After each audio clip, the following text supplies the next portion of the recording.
மயிலாடுதுறை மாவட்டம் தரங்கம்பாடி அருகே பெய்த கனமழை காரணமாக கிடங்கல் ஊராட்சியில் வாய்க்காலில் உடைப்பு ஏற்பட்டு 150க்கும் மேற்பட்ட ஏக்கர் நெற்பயிர்கள் முற்றிலும் சேதமடைந்துள்ளது.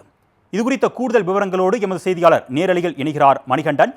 வணக்கம் மணிகண்டன், தற்போதைய நிலை எந்த அளவுக்கு இருக்கு? விவசாயிகள் என்ன வேதனை தெரிவிக்கிறாங்க? விவரங்கள்.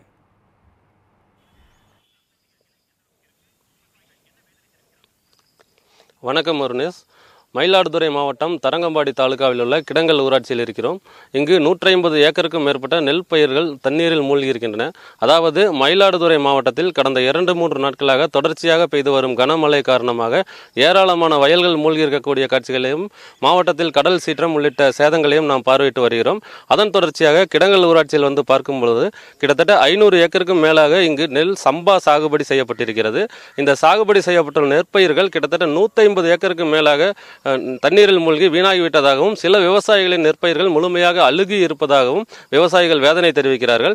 குறிப்பாக இங்குள்ள வடிகால் வாய்க்கால் ஒன்று தூர்வாரப்படாமல் இருப்பதே இதற்கு காரணமாகவும் தெரிய வருகிறது. இது குறித்து இந்த பகுதியைச் சேர்ந்த விவசாயி தவசிமுத்து என்பவர் நம்மிடையே இருக்கிறார். அவரிடம் இது குறித்த விவரங்களை கேட்கலாம்.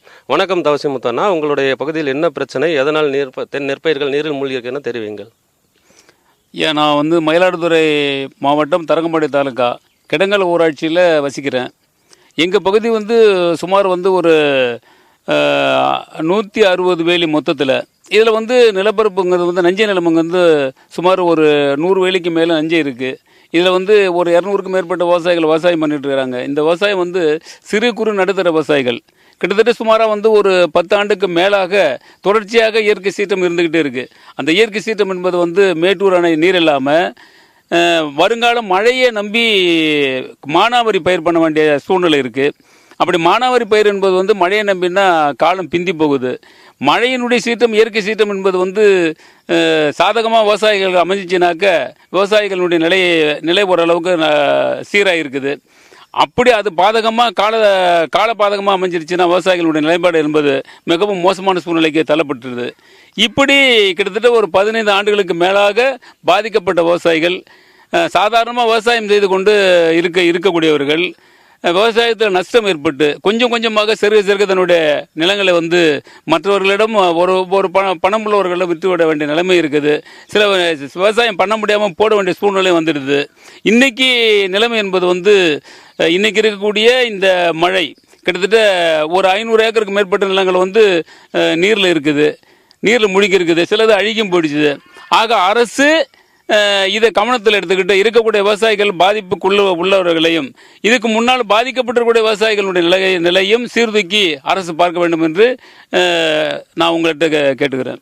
இதை அரசு கவனத்துக்கு கொண்டுட்டு போகணும்னு கேட்டுக்கிறேன். இதுவரைக்கும் அரசு தரப்பில் நிவாரணம் எதுவும் அறிவிச்சிருக்காங்களா? உங்களுக்கு ஏதாவது வந்திருக்குதா? அரசு தரப்பில் அறிவிக்கப்பட்ட நிவாரணம் கிட்டத்தட்ட ஒரு தொடர்ச்சியாக 2-3 ஆண்டு வரல.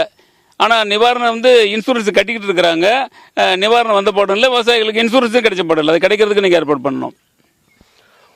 தரங்கம்பாடி பகுதியில் உள்ள கிடங்கல் ஊராட்சியில் தற்போது விவசாயிகள் கேட்பது மூழ்கிய நெற்பயிர்களுக்கான நிவாரணம் தர வேண்டும் என்பது அவர்களது கோரிக்கையாக இருக்கிறது. ஏற்கனவே இன்சூரன்ஸ் தொகையெல்லாம் செலுத்தப்பட்டு வரும் நிலையிலும் அவர்களுக்கு நிவாரணம் வழங்கவில்லை என்று தெரிவிக்கிறார்கள். கிட்டத்தட்ட 50க்கும் மேற்பட்ட விவசாயிகளுக்கு சொந்தமான 150 ஏக்கருக்கு மேற்பட்ட நிலங்கள் இங்கு மூழ்கி இருக்கிறது. இங்குள்ள வாய்க்காலை தூர்வார வேண்டும் என்பதும் நிவாரணம் வழங்க வேண்டும் என்பதும் அவர்களது கோரிக்கையாக இருக்கிறது. அருணேஷ்.